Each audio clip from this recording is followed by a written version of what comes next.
What's going on, ladies and gentlemen? Thank you so much for tuning in. It's me, Mikey Pipes. We're performing year 2. This is our second annual maintenance on this Burnham P207, I think it is. Yeah, wow. 207, 198,000 BTU input, gas-fired, atmospheric venting, 80+% efficient hydronic boiler. We have a quick little overview. This is the second consecutive year that we doing service at this customer's location. We picked them up a couple of years ago, replacing their central air system and then installing a ductless system. And then we signed them up with a heating maintenance plan. And last year, you can see we're here, got the valve tags on the boiler feed. And oops, looks like that's about it. Daniel was here on the 10/24/23 for a tune-up. Looks like he missed the gas valve tag for the boiler, the water heater, boiler feed valve, main water valve. So we're going to throw those on before we get up out of here. Quick little overview before we get started. Let's start with work our way from the top down. This right here, low water cutoff. This is a line voltage low water cutoff. So if it senses no water here at this point, it's going to turn off power line voltage to the boiler. That's typically how it's wired. If this was a low voltage, it'll just kill burner circuit. These green things right here, these are called flow checks. These allow water to only travel in one direction. If these were not present on a hydronic boiler that has more than one zone, you will have reverse flow. When one zone is on, water will feed through the return side of the other zone that's not calling and provide heat there. You don't want that. This green thing right here is called an air scoop. Below that, the expansion tank. Its purpose is to absorb water in a closed system, because as that water is heated, it's a closed system, the pressure will increase. This absorbs that. It's an automatic diaphragm, expands and contracts based on pressure, and comes pre-charged with 12 psi. So if you have a system that requires more than 12, you're going to have to change that charge. Above this is an automatic air valve.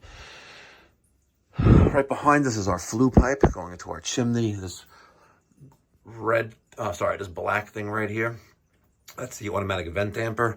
Its job is to open before there's a call for heat. And when the boiler's running, flue gases go up. When the call is off, this damper closes, and any residual heat that is coming from the boiler when the boiler's off will spill out of the draft hood diverter. On the draft hood diverter is also the spill switch, which senses temperature. It does not sense carbon monoxide or gases or anything like that, but that is your spill switch, and it's resettable. So sometimes you have a very windy day, that could trip out and kill burner circuit. It's a safety device. 30 psi relief valve. 30 psi relief valve. Perfect. Drip leg going to the floor. Perfect. Under the front hood, the boiler vestibule, gas valve, thermocouple for a gas valve, pilot tubing for pilot burner. Right there is a rollout switch. If flames are rolling out because of a sooted or carbonized or damaged heat exchanger, and those flames will roll out. They have to go somewhere, and that will sense that and burn out. Fan center relay. This is the transformer. This is a high temperature aquastat. Pressure reducing valve, boiler feed valve. Green things are circulators. And I think that's about it. Temperature and pressure tridecator gauge. Tridecator because that red needle should spin. Let's put that, or whatever, it's not going anywhere. And switching relay right there. This gets a signal from the three thermostats, 1, 2, 3, 1, 2, 3. And sends power to the circulator, and it sends a signal to the boiler to fire up, which is identified as TT, which will be on those two wires right there. One missing the wire nut. Okay, let's take a look at the combustion chamber. The switch is off. Let's take a look inside here and see what we get.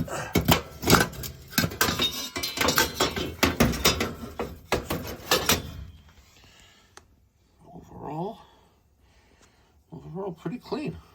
Let's randomly take one out. Let's see what we're working with. We got a little bit of rust there, so we may have some condensation on the burner, on the heat exchanger dripping down, and maybe it's caused that. It's possible, or I don't really see any rust. Nah, maybe it's just discoloration, or maybe it could be an improper fuel to gas mixture. I'm gonna take my drill and my wire brush. I'm gonna clean this off and see if there's any major difference, but it looks pretty clean. All right, I used a wire drill brush attachment, and I think I did pretty damn good. Looks pretty clean. Let's put that back in there and fire up.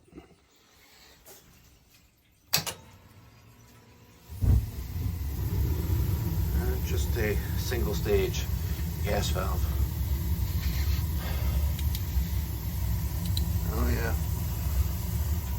Could have been from that area there, especially with the amount of rust on the top of the jacket. Yeah, that's probably what that was. Alright, let's we drilled a hole last year for the combustion analysis. Let's turn this bad boy on. Ooh, that reminds me, I need to start carrying my personal carbon monoxide monitor. Yeah, heating season is upon us. We need to start carrying that. This is just ambient air, and we have two. Interesting. Interesting. Got a funky smell, like that carbon. Oh. Wow, okay. Let's see what's going on here. Let's see what's going on here. Definitely something funky going on here.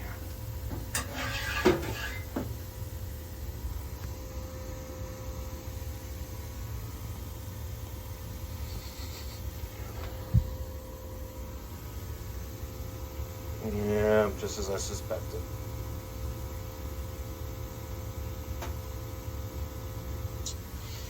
That sucks. Let's see how high that goes up. 30, 31, 32, 33, 5. Let's see the combustion results for last year. Oh, here they are. Let's see what we did last year. It's hard to read. Let's see if I can get some better light. So, right there, that 4 ppm, that was CO.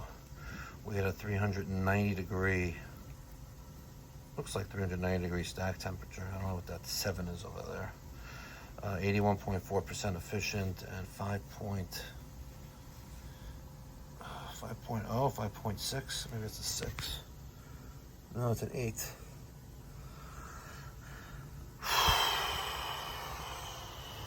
Okay, let's see what we got here.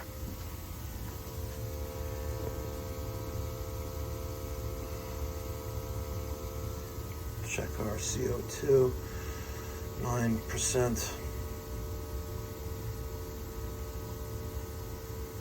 Makeup air. Makeup air is closed off. It's a window. Oh, and this is a strap-on high-limit aquastat. Why they have that there, I don't know. Main floor zone.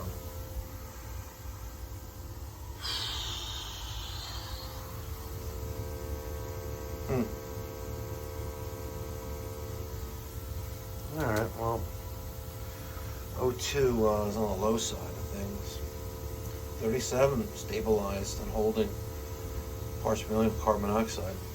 This boiler's from 21 years old, February of 2003.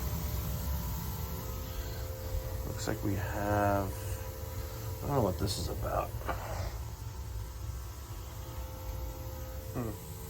All right, after checking gas pressure on my manifold side port with a digital manometer, I had slightly over 3.7 inches of water column.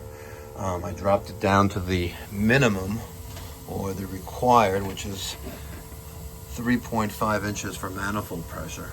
On the rating plate, tells us the specifications of the boiler. This is 198,000 BTUs of input. Why the output isn't there, I don't know, but the gas supply for natural gas, maximum pressure, 14 inches of water column. Minimum pressure, we need 4.5 inches of water column. And going to the manifold or leaving the gas valve, you need 3.5 inches. And this is all for use with natural gas. So once we dial down the gas pressure, leaving the gas valve, feeding the gas train or the manifold to 3.5 inches, 7.4% of O2. We drop down our carbon monoxide to 24 parts per million, and our CO2 is at 7.59. So I'm happier with these numbers. What is concerning for me is that last year we had very little amounts of carbon monoxide. There's no reference of any adjustments being made to the gas valve. The burners are all clean, and we may have just had, or maybe experiencing a gas valve that is losing its calibration. So we're going to keep an eye on this. I'm going to notate that on the service ticket and on the service tag, and that way whoever comes here in the future is going to know that on the 15th, 15th still? Nope, 16th of October 2024, we adjusted the gas valve to 3.5 inches of water column. And when we come next year, God willing, we'll check it out again. And if it loses calibration again, we may want to have a discussion with the homeowner about changing out the gas valve, or maybe even modernizing the boiler. Next year will be 22 years old. All right, so not too shabby. Let's clipboard this result. Let's pull our probe out. Let's escape back to the main menu. Let's go to draft measurement. Let's hit OK. We're going to zero out for 11 seconds. And then we're going to put the probe back into the flue passageway below the diverter, between the boiler and the diverter, so it's not diluted. 2 seconds. Okay, we go. We're putting the probe into the flue passageway and about halfway in by sliding out a little bit. We're going to wait till that stack temperature reaches what our previous reading was. We'll clipboard it. As long as it's negative, if it's not negative, we'll have a conversation. All right, so we're at 410 degrees of stack temperature, negative pressure 0.024 inches of water column draft. So I'm happy with those numbers. I clipboard that. We're going to print the results. We're going to put it with last year's results there as well. I'm actually going to take a picture of this and put it in House Cold Pro, because it's probably going to be less visible or legible next year. All right, 2023s, 2024s. I got pictures of both uploaded to the customer's profile in House Cold Pro. While I was printing, another zone kicked on.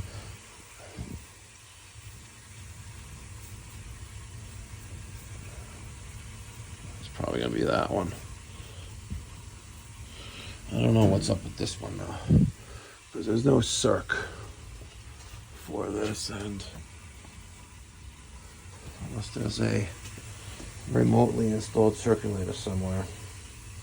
So we only have 3 zones, and 1, 2, 3, and this is 4, and could be a pump or circulator, maybe at the fixture or appliance. Maybe it's a fan coil. I know they got fan coils here. So all right, updated my service tag. Got valve tags on the incoming cold water supply for the water heater, main water valve. Did I really forget to do the gas for the water heater? I know I did one for the boiler. I mean, yeah, I did one for the boiler there, but the hell? Main water. Oh, I put on there the wrong one. Oh well.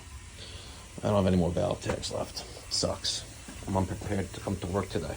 I should be fired. All right, so I got all the thermostats on in the home for heating. I'm gonna use my Guide SenseSmart E2 thermal imaging camera to take a visual look in color, in real time, all the heat sources in this home working properly, giving me some peace of mind and knowing that I'm not going to get a phone call in the middle of the night because I missed something today. So having the right tools for the job, imperative as an HVAC technician or any task at hand. All right, so here we have Radiant, and you can see everything is warming up.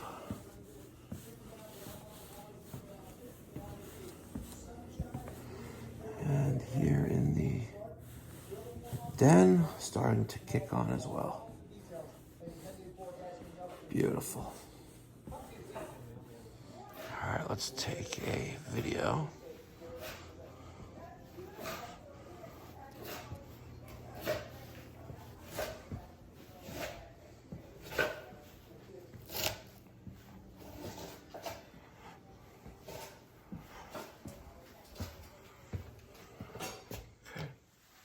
All right, here we are in a front bedroom. That heat is working. Beautiful. Here is the bathroom. Beautiful. Heat's coming up. Front foyer. Beautiful. All right, behind the window, behind the bed frame, we have a convector there that's also heating up. All right, I'm in the first floor on grade extension off the back of the house. Thermostat's cranked all the way up. I can hear the circulator running, but baseboards are all cold. And I asked the homeowner, and she's like, yeah, they normally work. So if I turn the thermostat off, listen carefully. See? That noise stopped. Noise came back on. Our boiler is literally on the opposite side of this structure, which I believe is the chimney going up to the roof. Let's go see what's going on down the boiler. All right, I got a hose hooked up. It's that circulator right there, the center of the screen, the middle circulator. That one's running. That's main floor. Oh, actually, this says sunroom.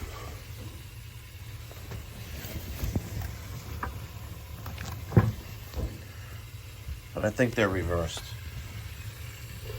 That doesn't say anything on it.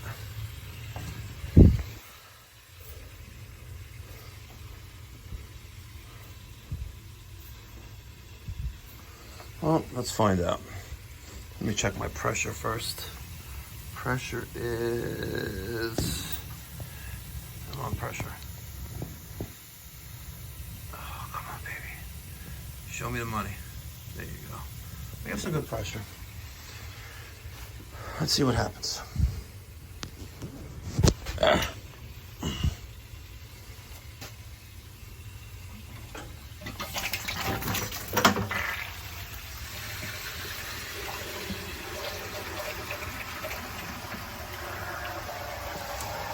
I'm gonna bump up the pressure while I'm purging out a little bit here. It's that one, middle one. Okay. I don't see any air there, so let me switch it to the other one. Okay. That's open. That's now hot. Yeah, it's blazing hot. Let me show you. Let me turn off the flash. All right, so 105, 122. That's that middle one right there. This one, though, is still cold. Let's just run upstairs to the den. It takes 2 seconds. Let's see if we have anything going on up there. Yeah. I almost forgot to close that. That relief valve would have popped. See what our pressure's like now. You know what? Not bad. I had the thing going for a hot minute. Yeah, see now it's hot. Putting out some heat now. Let me record.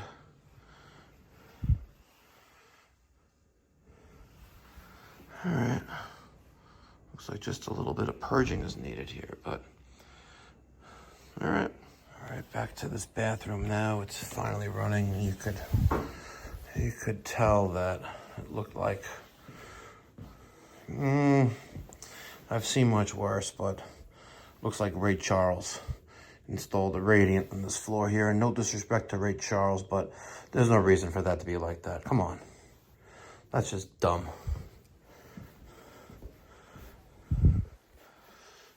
Did they do the shower? Let's see. No, of course not.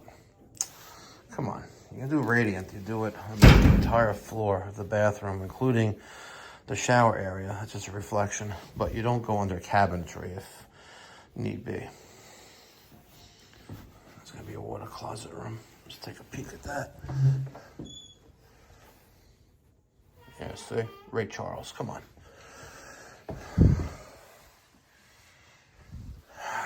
So we just have this area here is not really heating. All right, ladies and gentlemen, thank you so much for tuning in to today's video. Sometimes you gotta expect the unexpected. Who would have thought we had some air in there, preventing circulation. Got them up and running though, all throughout the entire house. Good stuff. If you're in the Long Island, New York City metropolitan area, and you're tired of being bamboozled, shafted by your plumbing and or HVAC contractor, my company, Pipe Doctor Home Services, would love to help you. We can be reached at 516-348-6300 or save time. Book online at pipedoc.net.